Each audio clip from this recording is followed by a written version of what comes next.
வந்தவளே நூல் புடவையில் ஒளிஞ்சுக்கிட்டு நினைச்ச தாளம் போடணுமே.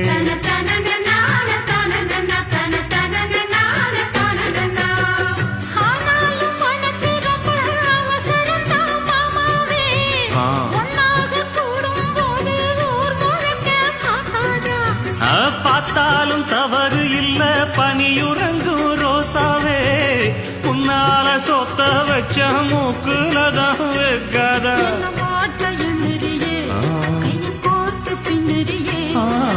பாட்ட பாடி பல விதமாக சேட்ட பண்ணு.